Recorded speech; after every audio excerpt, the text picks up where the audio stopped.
યો WhatsApp guys, તો તમે બધા કેમ છો? મને એવું લાગે છે કે મજામાં જઈશો. તો હું તમને આજે કહેવાનો છું ગ્રેન્ડ મોબાઈલ આરપી ગેમની ટિપ્સ એન્ડ ટ્રિક્સ, જેનાથી તમે વધારે પડતી કસિનોની સ્પિન્સ એકઠા કરી શકશો અને બ્લુ પ્રિન્ટ પણ લઈ શકશો. તો ચાલો એના તરફ જઈએ. હવે તો તમે કસિનોની સ્પિન્સ વધારે એકઠા કરવા તો જો તમે પહેલાં તમારો ફોન ફૂલ ચાર્જિંગ કરી લ્યો, પછી એ કરીને તમે વહી જાજો સ્કૂલે. તમે સ્કૂલે જાઓ ત્યારે ફોનને ક્યાંક છુપાડી દેજો, એટલે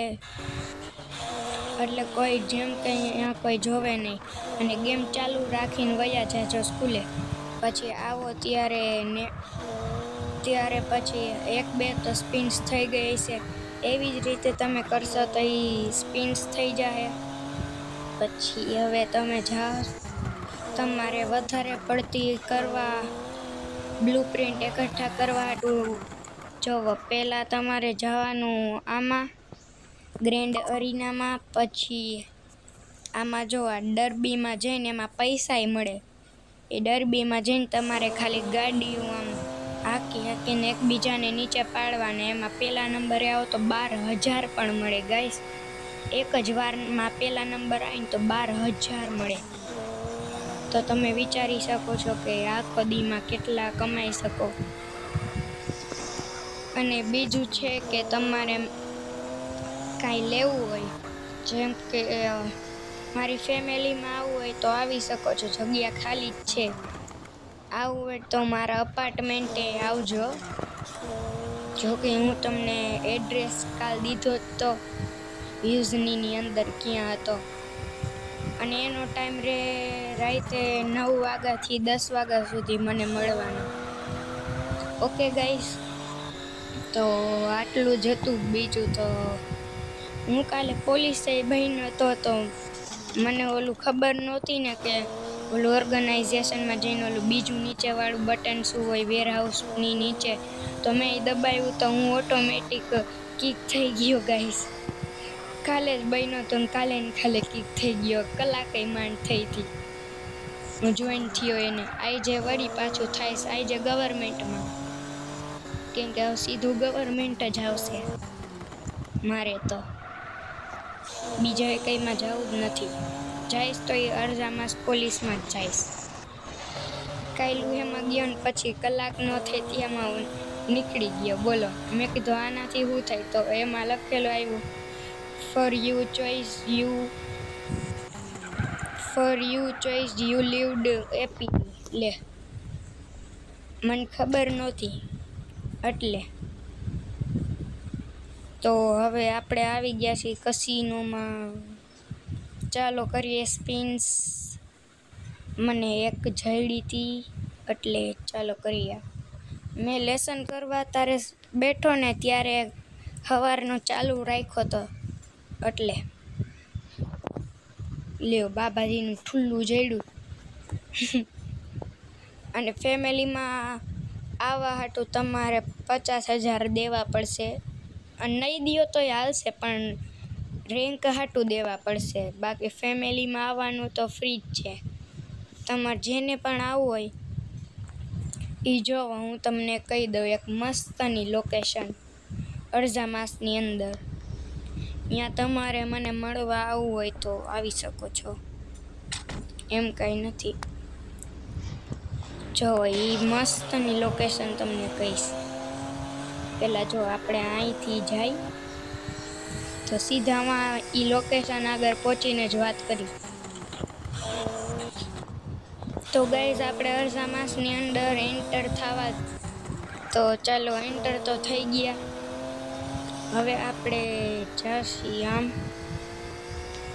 જો અહીંયાથી સીધા આપણે આમ ગયા, પછી અહીંયા વરવાનું ને સીધું નોટરી આગળ જવાનું. આ જો અહીંયા સીધા લક્ઝરી અપાર્ટમેન્ટ આગળ. ઓકે, પછી અહીંયા આવવાનું. આ રહી લોકેશન જો છે ને મસ્ત. હજી નીચે લઈ જાઓ. જો આ રહી એક મોટી એવી બોટ. અને મેં ઓલા પોસ્ટમાં ફોટા મૂક્યા એ અહીંયાના જ હતા. તો જુઓ અહીંયા તમારે એકદમ જો તમારે ક્યાં મળવા આવવાનું નહીં કહી દો. તમારે જેને પણ મને મળવા આવવું હોય ને અને ફેમિલીમાં જોઈન થા કે ગમે એ કામ હાટું તો અહીંયા આવવાનું. ઓકે ગાઈસ, અહીંયા હું આવીશ અને તમે બધાએ જોવો. તમે બધા આવી રીતે અહીંયા લાઈન બનાવીને ઊભા રહી જાજો. ઓકે, હું રાતે 9 વાગ્યાથી લઈને 10 વાગ્યાની વચ્ચેનું અહીંયા આપણે મીટઅપ રાખશી. પછી હું વયો જઈશ. તમને ફેમિલી જોઈન કરવી હોય તો એ થઈ જશે. કાંઈ વસ્તુ લેવી હોય તો એ થઈ જશે. ગાડી લેવી હોય તો મારા આગળ બધુંય છે. અને અપાર્ટમેન્ટના 3 કરોડ રૂપિયા હાઈલી અપગ્રેડેડ છે. 3 કરોડમાં વેચીશ. કોઈને લેવું હોય તો આવજો. અને ફેમમાં જોઈન થવું હોય તો આવજો. Access free, joining free. Okay, જો આ રે આપણી ફેમિલી, જો ધાકડ બોયઝ. કોઈને આવવું હોય તો આવી શકે છે. તો બાય ગાઈઝ. હવે હું અહીંયા રેડવિક્સની ફેમિલી ક્યાંક હતી, હું અહીંયા ગયો તો મને જઈડી જ નહીં ગાઈઝ. એ રેડવિક્સના વિડીયોમાં મેં જોઈ હતી. એટલે આ જો તમારે ફ્રી ફોકટમાં રખડતા પૈસા કમાવાય ને તો આવું કરે. જો અહીંયા તમારે જેટલામાં પાર્કિંગ સુધી કે ગમે અહીંયા લઈ જાય ને અહીંયા આવીને ઊભું રહી જવાનું ને કહેવાનું ટેક્સી પાર્કિંગ લોટ 200 રૂપિયા, ટેક્સી પાર્કિંગ લોટ 600 રૂપિયા, આવી જાઓ. હું એમ જ કહું, જે આવે ને એને કહું પહેલાં પેમેન્ટ પછી. જોવો જેમ કે અત્યારે કહી દઉં.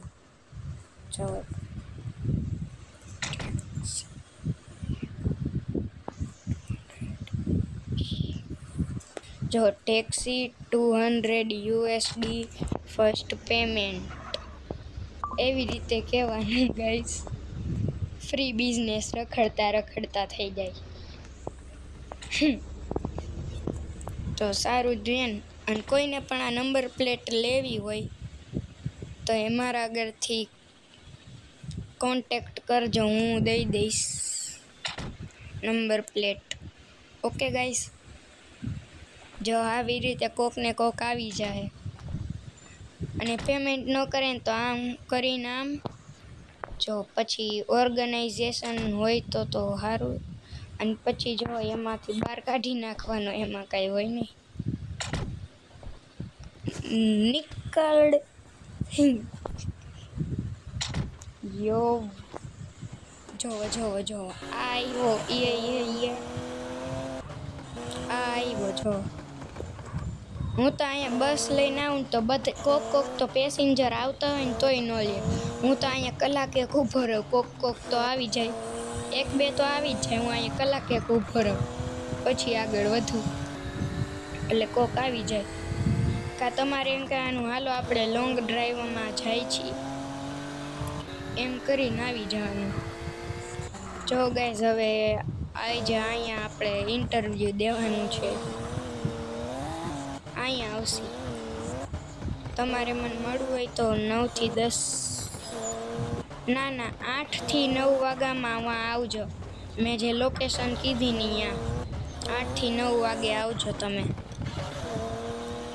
અને તમારે કંઈક મારી હેલ્પ કરવી તમારા હિસાબથી મને પૈસા દેજો. મારા આગળ ફેમિલીનું હાઉસ નથી ને એટલે હાચન નથી. આ ફેમિલી મારા ભાઈબંધની છે પણ મને એક્સેસ છે બધાને લેવાની, એટલે હું લઈ લઈશ.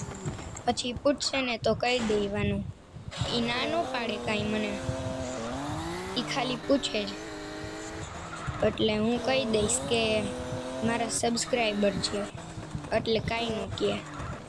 જો ગાઈસ, હું આ માણાને હાલવાની સીડીએથી ગાડીએ ઉતારું. બોલો, હું ને એન્ટી જો ઓલા મોટા હુડિયામાં લઈ જાઉં. સામે જ છે. જોવો આ હે